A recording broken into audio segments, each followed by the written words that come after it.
Hi friends! Welcome to our channel. టాపికొచ్చి AP 10th class 2024 సంవత్సరం మనకు సప్లిమెంటరీ యొక్క రిజల్ట్స్ అయితే ఎప్పుడు రిలీజ్ చేస్తున్నారైతే చాలా మంది స్టూడెంట్స్ వెయిట్ చేస్తున్నారు. సో, ఎగ్జామ్స్ కంప్లీట్ అయ్యి కూడా మనకైతే 1 ఆర్ 2 వీక్స్ అయితే అవుతుంది. కానీ ఇప్పటికొచ్చి మనకు దీని మీద ఒక చిన్న అప్డేట్ కూడా ఇవ్వట్లేదు. అట్‌లీస్ట్ న్యూస్ పేపర్‌లో కూడా ఒక అప్డేట్ కూడా ఇవ్వట్లేదు. సో, దీనికి సంబంధించి మాకు రిజల్ట్స్ అయితే మాకు రిలీజ్ అయితే అయిపోతాయి. ఆల్రెడీ ఇంటర్ సంబంధించి కూడా రిలీజ్ చేశారు కాబట్టి, సో, మీకు కూడా ఫాస్ట్‌గా రిలీజ్ చేస్తారు. మీకు ఆల్రెడీ క్లాసెస్ కూడా స్టార్ట్ అయిపోయాయి కాబట్టి, ఇంటర్ సంబంధించి, పాలిసీ సంబంధించి అన్నీ కూడా స్టార్ట్ అవుతున్నాయి కాబట్టి, మీకైతే ఫాస్ట్‌గా రిజల్ట్స్ అయితే రిలీజ్ చేస్తారు. సో, మీకు రిజల్ట్స్ వచ్చేసితే నాకు తెలిసిన ఒక సార్‌ని కూడా అడగడం జరిగింది.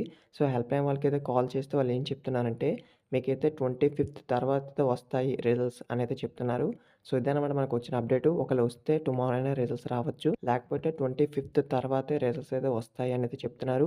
అంటే మీరు 25థ్ నుంచి 27 వరకు వెయిట్ చేయండి. ఈ యొక్క డేట్ లోపైతే మాకు రిజల్ట్స్ అయితే రావడం జరుగుతుంది. సో, ఇదనమాట మనకొచ్చిన అప్డేటు. సో, చాలా మంది స్టూడెంట్స్ అడుగుతున్నారు. సో, అందుకు వాళ్ళకి డౌట్ క్లారిఫై చేయడం కోసం వీడియో చేస్తున్నాను. సో, వీడియో నచ్చితే లైక్ చేసి మీ ఫ్రెండ్స్‌కి షేర్ చేయండి. వాళ్ళకి ఇన్ఫర్మేషన్ తెలుస్తుంది. సో, వీడియో చూస్తున్నా లైక్ చేయట్లేదు. సో, ప్లీజ్ లైక్ చేయండి. కొత్తగా వెయిట్ చేసిన సబ్స్క్రైబ్ చేసుకోండి. ఇంటర్ సంబంధించి కూడా లేటెస్ట్ అప్డేట్స్ పోస్ట్ చేయడం జరుగుతుంది మన ఛానల్‌లోని అప్‌కమింగ్‌లోని. సో, ప్లీజ్ లైక్ చేయండి. Thank you.